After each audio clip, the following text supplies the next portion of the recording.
What's up, everyone? This is a chart of Bitcoin, and you can see we already have several lines drawn on the chart. This red line over here is a lead-in support line for the previous bull market that we had our blow-off top back in 2018. You can see that it served as a nice support line going into the point where we went parabolic. And then as we were selling off, it was pretty close to the point where we ended up having our bump in our huge sell-off. And we had a cool off right in the middle, and the cool off is right where the line is. So it intersected right at the point we had our cool off. And you can also see that it does a great job of predicting the highs of the next cycle as a function of what date it is. So you can see here, we had our huge sell-off and we entered into a point where we were entering into a new bull market. But we tried going into a bull market way too soon. And as a function of this date, which was about mid-2019, this is as high as a bull market would be able to take us. So we ended up having another sell-off, and we tried coming below this support line, except we ended up making it back above and continued back into a bull market. But you can see that this line up here also represented another point where at this date, like mid-2021, this is about as high as a parabolic move in Bitcoin would be able to take us. So enough with that line. Let's talk about this green line, which is the lead-in support line for this bull cycle, which is pretty much the red line, the same thing that the red line served for the last bull market. This green line is serving the same thing. You can see that it served as a nice support until we went parabolic, and then came down into the same thing, served as a nice support, and then we went parabolic. But as you can see with this pattern back here, we ended up breaking that line, and that took us into the next bull cycle, and that line was the one that predicted the highs of this cycle. So theoretically, this green line should predict the high of next cycle somewhere along it. You can't really predict what date it's going to happen, but you can be pretty confident that it's going to fall somewhere along this line, because just like this line, it's happened with just about every bull market that Bitcoin's been in. Actually, I've not found one circumstance where it hasn't. So I put a lot of my confidence in this line, even though it's not the popular line that everyone talks about. I think it really does a good job of putting things in context. And it explains things that a lot of people are having a hard time explaining at the moment. So it's just a good line that I like using. And then we also have these yellow lines, which aren't really all that special. They just represent spots on the chart where you see a lot of price action. Like this right here was the spot where we ended up forming our lead-in phase for the bump and run pattern. And this was our bump right here that took us down. So you can see this was the last target that we needed to break before it took us into the bull market, which was ironically the same place we topped out here and the place that we ended up going parabolic from, which surprised a lot of people because it wasn't the top of this wick or breaking into new highs. It was kind of random for most people, but if you understood the pattern that was actually playing out, this was the target that you needed to reach and break to take us into price discovery for the next pattern. So we also have these white lines up here, which represent something more of a medium-term pattern, more so than a long-term pattern like what we've been looking at with those other lines. All right, the internet's being pretty slow, so I finally got zoomed in. But now that we're a little bit closer, you can see that this red line, when we're closer in, was a top here that was just about perfect. And it was about the exact point where we ended up having our huge sell-off that really ended up probably putting a nail in the coffin for this bull market. And yeah, just right there on that line. But now that we're in this rising wedge pattern, you can see there's two head and shoulders. So you have a little left shoulder over here ahead, and then a right shoulder, and then you also have another head and shoulders over here where you have a left shoulder ahead and then a right shoulder. So you got a two-headed monster forming right here, and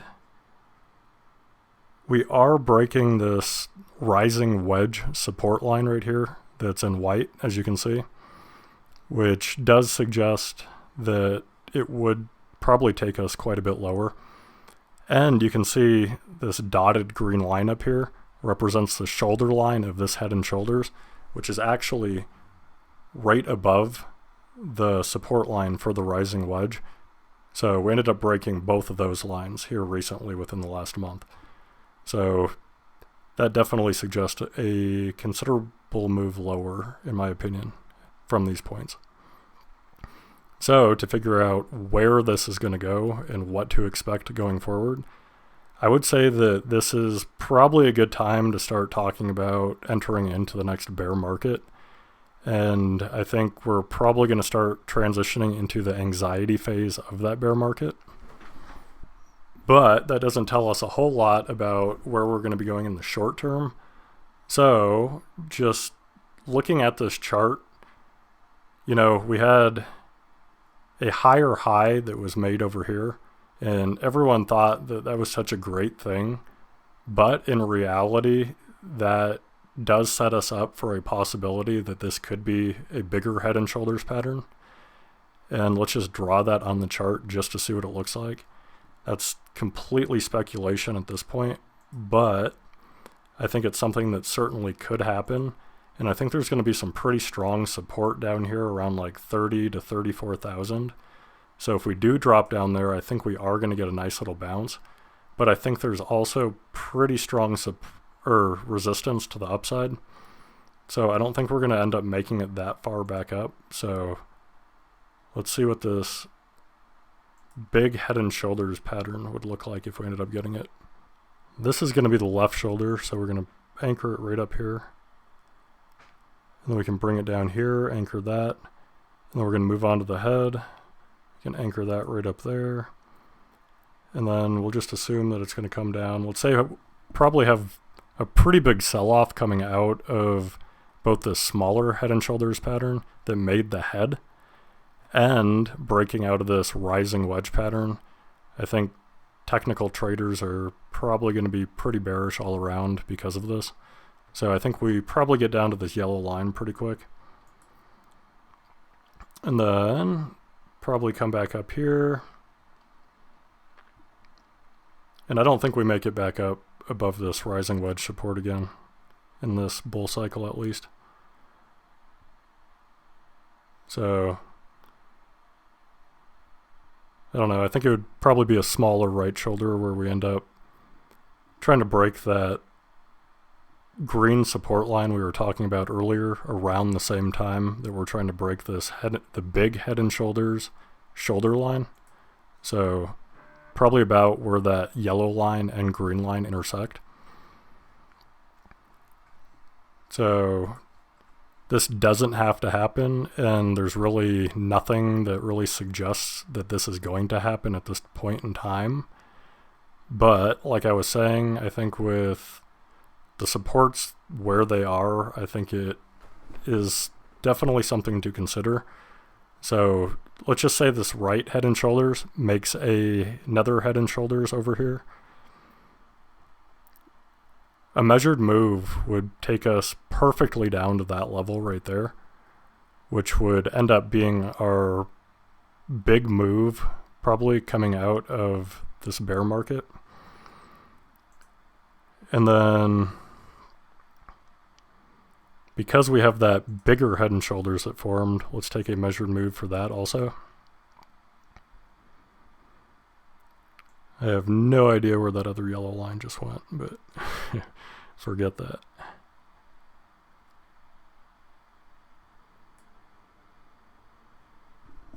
So that would actually suggest a move down to about 12,000, which would actually be about the same point that we had our breakout down here. So theoretically, you could probably see a pullback all the way to that line. Although I think that's very unlikely considering there is quite a bit of support above that. I think probably worst case scenario, we're going to come down to maybe 16. More likely something around like 18 to 20. And 20 would be the wick. You get more price action around this 18 level. But the high of the last bull market where you had that top of the wick, I think was around 20. And I don't have an exact number, but yeah, somewhere between this yellow line and about 20 where that wick would be. So maybe we end up getting that move down here, and then we end up getting a bounce at that point. And then that ends up taking us into the next bull market.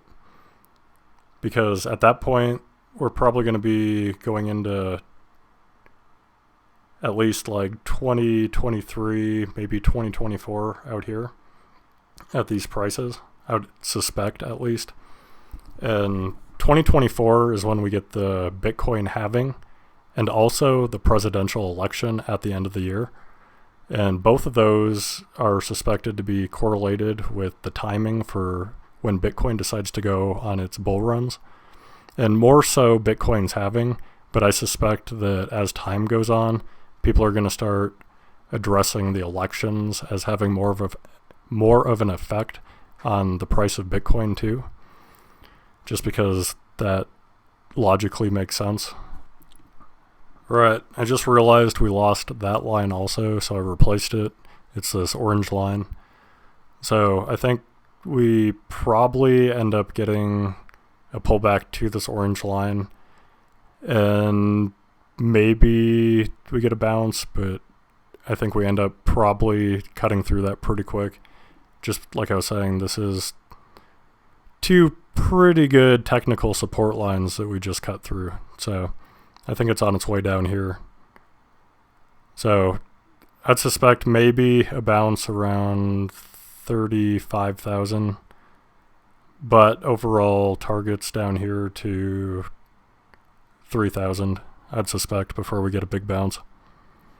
But overall, I think we have entered into the next bear market, and the goal should be to stack as much as we can at cheap prices and wait for 2024 when we get the Bitcoin halving cycle and the next elections, and things are looking better for the economy and society, and there's a lot more reason for hope going forward. So as always, stay one move ahead and have a wonderful day.